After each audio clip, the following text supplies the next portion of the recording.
My name is Ken Cuccinelli. Have not been professionally engaged. Whoa, lawyer! I should leave some cards here. In running campaigns, but I have been a candidate 5 times, and including in nomination contests and general elections. I also live in a state, Virginia, where we have odd-year elections, so we literally have an election every single year. The federal elections in the even years and our state elections in the odd years. That is unusual in the U.S. And you've also heard already, especially from Mark Campbell, about how each state does things differently. And I want to dive into that briefly before we talk about it in the presidential context. The reason that is so is the federal government and the national level party don't make the rules for how the elections run in each state. And it's easier to understand a nomination for president as 57 different elections. 57 includes the national convention. 56 different elections, not just one. Now that's an easy thing to say. You also heard from Alice and Ron in particular that Donald Trump really won by swamping the other candidates just with narrative and television time, free media, which I also agree with. So it is an unusual year, but for what I'm going to talk to you about, which is the actual final vote for the nomination, which happens at the National Political Convention, and everything that leads up to it, builds up to it. We don't nominate our candidates by popular vote, at least not purely by popular vote. You can win a state by winning the popular vote. You can get a set number of delegates. Virginia has 49 delegates to the National Convention. Donald Trump won 37% of the vote in Virginia.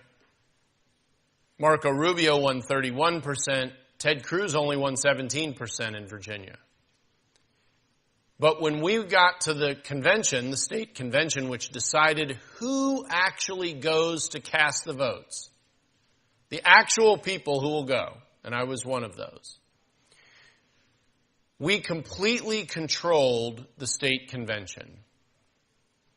Out of the goodness of our hearts and the 13 delegates at issue that day, we didn't take all 13.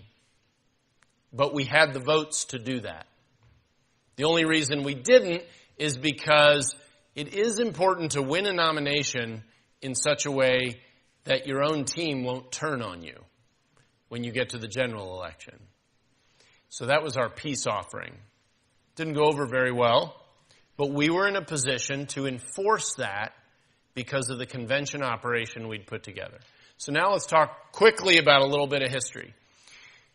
Normally, in a normal presidential year, which 2016 has not been a normal presidential year, we do this every 4 years, the leading candidates come out early in January and February in the earliest contests in Iowa. There's a reason you heard about Iowa. New Hampshire, South Carolina, traditional 3 starting states. And already, just after those 3 states, we have typically wiped out a large swath of the potential candidates. If you haven't performed well in one of the first 3 or 4 states, you're done. John Kasich never got that memo, and he stayed in the whole time, and look how well he didn't do. Even though he was in the whole way, he came in 4th, not 3rd. Marco Rubio still beat him, had more delegates at the National Convention, because John Kasich did that badly. But he never left the race. It's a free country, well, mostly. And so he didn't have to leave the race, but he never had a chance. He never had a chance. So normally, by those first few races in January or February timeframe, the field is already narrowing substantially. And there are some rules set at the national level, like, let's say there's 3 candidates and the leading candidate gets 40% of the vote. does that candidate get 40% of the delegates? Or do they get 100% of the delegates because they won that state? And the state gets to decide that. But that's called a winner-take-all option, where you can win 40% or 35%, as long as you beat everybody else, and get 100% of the delegates. And the delegates are the ones who cast the votes at the National Convention. In the 2016 cycle, states weren't allowed to have winner-take-all voting until March 15th, with Florida, Marco Rubio's home state, which we all knew he was going to lose to Donald Trump, and he did, and then he was done.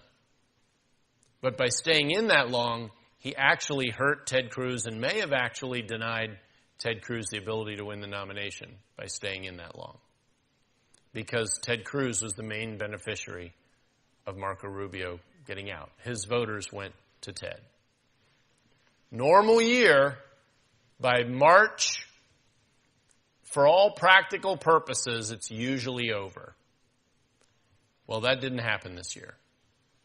So, you have to have a tie-breaking system if nobody gets to a majority, because, again, in the Republican Party, at the National Convention, you have to get a majority of the delegates to vote for your candidate to win the nomination.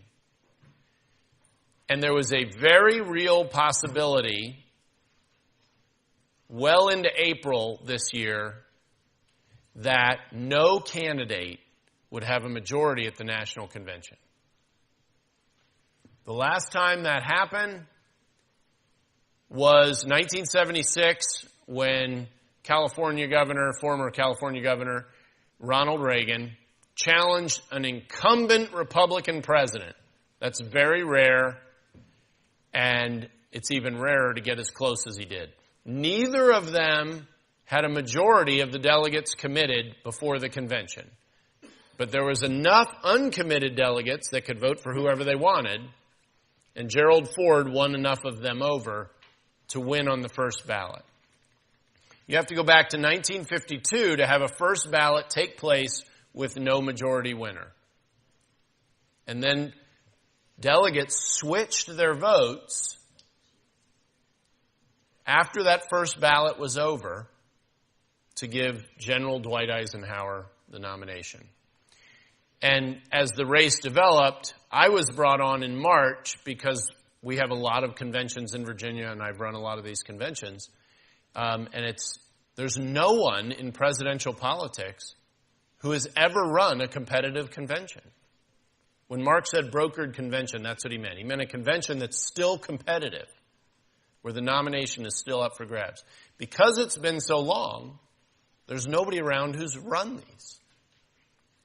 So one more way, things look like they were going to be very new and different in 2016.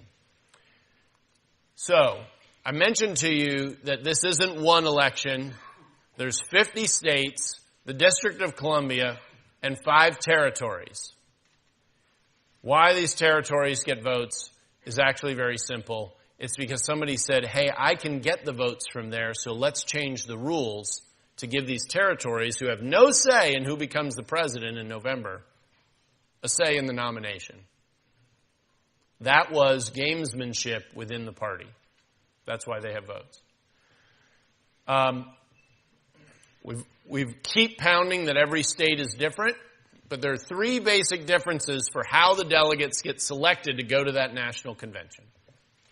The first way is the direct election of delegates. Literally, their name is on the ballot. Ron vetted all of the folks for California, the biggest state, 172 delegates. He interviewed them all. We had to submit them a month before the vote in California. It's a Herculean task. And he started very early. No other campaign started anywhere near the deadline. And in fact, Trump filed delegate forms that had people who didn't know they were on them and didn't support Donald Trump. Whoops. It's one of his smaller whoopses. The next way is the party actually picks the delegates. Every state has a party. There's a Republican Party of Virginia, a Republican Party of Indiana, in addition to the National Committee. In some states, like Indiana, Florida, there are others, New York, the party members pick who the delegates are who are going to go. And this is like 19th century stuff. This is truly back room. They close the doors for the meeting. No public view of this. It is legitimately infuriating, but those are the rules. Those are the rules. And then in the majority of states, conventions in that state select the delegates who go to the national convention. That's the majority of delegates are selected that way. And for our team, when you have the direct election of delegates, you got to find these people early. West Virginia, the deadline was December. It was months before voting began. We had to identify these folks to get on the ballot. And really, because we weren't that focused on it then, local crews, volunteers were just putting their own names on the ballot. It was a little less than ideal because they have geographic rules about who can get on, and it's all kinds of crazy stuff. Keeps lawyers busy for a while. And when we were involved, we vetted delegate candidates, just like you heard Ron Naring talking about vetting, which means screening, delegate candidates the same way we did surrogate speakers. Because these people were literally going to come and represent Ted Cruz. I mentioned the party selection. There were literally Trump protests outside some of these. And on this stuff, I agreed with the Trump people. It is the rules, but these rules stink. And the state conventions also all have their own rules, but they are miniature versions of the national convention. You get elected from your local counties. You heard about those counties from Mark. Go to your state convention, and it's competitive all the way up. And all the people involved in this, well, I don't want to say all. A vast majority of the people involved in the leadership of these things have been doing this for years. And lo and behold, they always end up on different campaigns fighting with the same people who they know. I mean, you want all politics is local? The knife fighting is local too. And that's how it feels to a lot of these people. That's how it feels to a lot of these people, especially this year. Very competitive, very personal in the sense that you know who you're dealing with, and you're going to be dealing with them next year too. You're not moving out of your state. So there's always this balance between how hard do you want to push and how much do you care if they hate you next year when you come back. The overwhelming proportion of our time was spent on the convention effort. Well over 90% of our time and our effort and what resources went into this space. You keep seeing it. They're all different. There's a reason we keep pounding it. It is unbelievably complex. There is no reporter, and Alice can correct me if I'm wrong, but I don't think there's a single reporter in America who ever really figured out accurately, they think they figured it out, accurately how this process works bottom to top, all the way through. A couple made a good try at it, but it is phenomenally complicated. When the conventions happen, lots of people go undecided. This is your last chance to convince them to go for your candidate. So we would deploy teams from headquarters and our field staff, and we could have 3, 4, 5 conventions on one day. We could have them in Puerto Rico. You can have them in Alaska, Oregon, Wisconsin, all on the same day. So people are going all over the country. Well, when I drew that map, those arrows all started from Houston. They seem to have emigrated down to Mexico. So So that's the problem with my PowerPoint presentation. It's not a NAFTA convention. It is just an American convention. But the logistics of this, and keeping track of all the phone calls, oh, Fred said this, and oh, we're going to lose now. And, you get these phone calls coming in, everybody's panicking, everybody's all the time. It's chaos management at an exponential level. A lot of what we did and built essentially duplicated or brought back to life in many respects what the political directors did in these same states. So in a state like Virginia, we had to win a primary on March 1st. Well, we didn't win it. We got 17% of the vote. But we had a convention on April 30th. Most of the campaign's focus moved on to the other states where the primaries were going to happen, because what that primary in Virginia dictated is that 38% of Virginia's votes on the first ballot only were going to be cast for Donald Trump. And 31% were going to be cast for Marco Rubio, consistent with the primary results. So why do we fight so hard? Because on the second ballot, 80% of the delegates that go to the National Convention get freed up to vote for whoever they want. 80%. And had we been able to keep Donald Trump below a majority on the first ballot, we'd have stomped him like a bug on the second ballot. I mean, it was an overwhelming margin among the delegates as to who they wanted to be the nominee. Now, a lot of these people bailed out when Ted lost and Trump became the nominee de facto.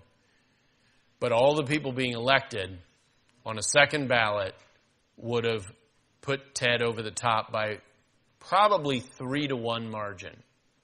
It would have been an enormous flip. That was the path we were on for the convention.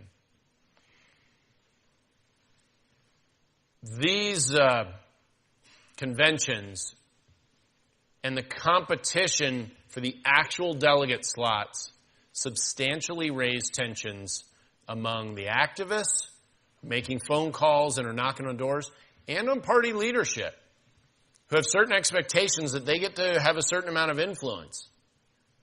And we don't care about their influence. This is a competition. It isn't an opportunity for them to send their best donors, which is what a lot of them want to do, because we don't know how that donor is going to vote. So those tensions went up. So who are the people involved? Well, we have the headquarters team. And this is literally people who just stayed in the headquarters, as if anybody just stayed. It was about 4 or 5 people. That's it. Then we had political directors, who you heard about and saw in the org chart Mark Campbell put up. And some states had multiple people working those states at various points. Well, because they'd been working these states for the primaries, they already knew the state leadership and the activists who were supportive of Ted Cruz. So they were plugged into our efforts to make sure that we kept those leadership teams together and recruiting individuals to come to the convention. And then I told you about the field staff, which is really anybody in headquarters who wasn't on the headquarters team, because everybody, whether they wanted to or not, was on the convention team when we needed warm bodies to travel to 4, 5, 6 states at once. One of the complications at these conventions, other offices were being elected at the same time. So, Janie Sue and John Smith could be on your Cruz team together, but fighting each other over who their next Republican Party chairman was going to be. Needless to say, that complicates things even further, not in any way related to the rules, just on a personal, emotional level that impairs effectiveness. Just does. It's human nature. it also reflects on Ted. You got these people over here who are supporting this candidate for another office that is widely disliked. That causes Ted problems because the other people turn and say, hey, why is Ted supporting this guy? Whoa, whoa, whoa, whoa, no, Ted is not in on this. Well, all his people are. Well, they get to vote for however they want on that office. That causes all kinds of problems and challenges. And it raises tensions even further. So at the National Convention, 3 things happen. The presidential nomination is voted on. We vote on a platform, a party platform, and we vote on rules, the national level rules for the next 4 years. Obviously, far and away, the most important thing here is the nomination. And this year was as close as anybody's lifetime in here has seen to a multi-ballot national convention on either the Republican or Democrat side. Hasn't happened on either side. The platform is typically moderates who want to water things down. We have a conservative platform in the Republican Party. The conservatives have successfully, over the years, locked down a conservative platform. Now, if we could just get the people we elect to do what they say they believe, we'd be in good shape. We haven't achieved that yet. That was part of the appeal of Ted Cruz. This is a guy who actually did in the Senate what he said he was going to do, even though it was hard and even though it made him unpopular in the Senate. Very rare. Those rules where the conservatives have gotten control of the platform, we have not gotten control of the rules. The rules are used by moderate establishment, moneyed forces, special interests, to keep control as much as they can of this process. They cheat. They cheat. They lie about cheating. And they cheat about lying. And that is the official National Republican Committee. But don't worry, the Democrats do it too. Democrats, where our party, to pick a blatant violation, didn't follow their own rules at the National Convention when we were trying to amend the rules. They literally threw them out, just ignored them. Shut off our microphones so we couldn't make motions. The Democrats set up the debate system to favor Hillary, which was denied, and then some hacker got a hold of the emails that demonstrated what everybody knew. So I'm not happy about this, but I'd be ignorant if I didn't face up to the fact that the people in power within the party are going to cheat. They cheated in 2012, they cheated in 2016, and they're going to cheat in 2020. And the only way to stop it is to get your nominee elected, and it be a nominee who has enough guts to fix that problem too. At the same time, they're trying to get votes for president. I note my Virginia example, very personal. A lot of people I've worked with in Virginia. I've been elected statewide in Virginia. That's why I was the Attorney General. I lost the governor's race by 2.5 percentage points in 2013. I know people all over the state, have worked with an awful lot of them. Probably the leading conservative in the state, have my own network. But some of these people were supporting Trump, and they believed because Trump had 38% of the primary vote that they should get all the delegates. Didn't matter what the rules were. They didn't care about the rules. And they were viciously upset with me for driving the Cruz effort to control the delegate selection. So I get to live with that for however long, probably forever for some degree. And if I ever want to run again, that's going to be a real live consequence for me. And there are going to be people who will not support me for Republican nominations in the future because I competed so hard for Ted. And that's just the reality. I knew it going in. I did it anyway because I'm a bit of an idealist. And I think we should actually compete and play by the rules. What a concept. And but it will have consequences. And one of the questions for Ted, if he ever wants to run again, is how he has handled Donald Trump going to affect his future prospects. So a lot of those come to a head at a convention. If you watched our Republican convention, you saw that Ted Cruz's speech, whether you liked it or hated it, evoked an enormous and emotional response within the convention hall and across the Republican Party. And what the consequences of that will be in the future, I don't know. I don't know. But I do know we had a great competitive effort that we put on this year that started with the political effort, and we built a convention team on top of it for 56 different states and territories, and we were ready for the second ballot win at a national convention, except for one minor detail. We didn't get there. So we were 15-1 in the presidential nomination, but you have to be undefeated to become the nominee. So it's a pleasure to be with you all. Look forward to answering any questions. I hope I've demystified the conventions a little bit, even though I've emphasized over and over how complicated they are. Nonetheless, that's how we do things in the U.S., not to complicate everything, but for our presidential nominations, that's what you got to know, and it's how, if you're going to win, if you're going to compete in every aspect, it involves all of this as well. So thank you all very much. Are we staying down here? I'll bring down this one. Okay.